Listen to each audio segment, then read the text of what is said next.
আমাদের বর্তমান মাননীয় প্রাইম মিনিস্টার জনাব তারেক রহমান সাহেবের স্পষ্ট নির্দেশ সততা, দক্ষতা এবং জনসেবা সুনিশ্চিত করা।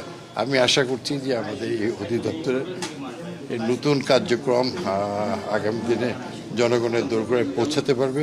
তবুও অনেক বিশ্লেষণ, অনেক কিছু দেখার বিষয় আছে। আমার সঙ্গে আমার ভাই, আমাদের মাননীয় প্রতিমন্ত্রী বেশি কাছে কাপল আছেন, আমাদের সচিব সাহেব আছেন। আমরা শিখছি। আমরা আরও কিছুদিন পর পরিষ্কার করে জনগণের সামনে বলতে পারবো।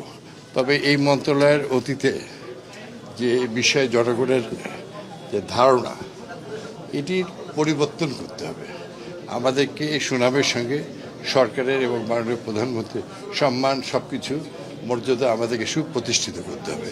সেই জন্য আমাদের আরও সময় লাগবে। আমরা আজকে যা দেখলাম, পরবর্তী বিশ্লেষণ করে আরও বুঝে তারপর আপনাদের সামনে পরে আমরা সমস্যার জন্য দুর্ভাগ্য। আমরা সুনিশ্চিতভাবে আমরা বন্ধ করতে চাই এবং কেউ প্রমাণসহ এর আসলে তার সঙ্গে সঙ্গে মন্ত্রণালয় তার সুস্পষ্ট সুনির্দিষ্ট তার ব্যবস্থা গ্রহণ করবে। আইন তার নিজস্ব গতিতেই চলবে।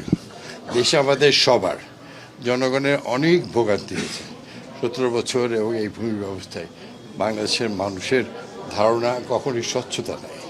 আমরা চাই আমার ভাই মাননীয় প্রতিমন্ত্রী কাছে কামাল সাহেব সহ আমার সহকর্মী সচিব এবং এটার প্রধান, আমরা সবাই মিলে দক্ষ ব্যক্তিদেরকে আগামী দিনের সামনে আনা এবং সততার সঙ্গে যে দুর্নামগুলি আছে তার থেকে আমরা যেন আগামী দিনে একটা নতুন সম্ভাবনার দিক উন্মোচন করতে পারি, এটাই আমাদের সবার চেষ্টা থাকবে।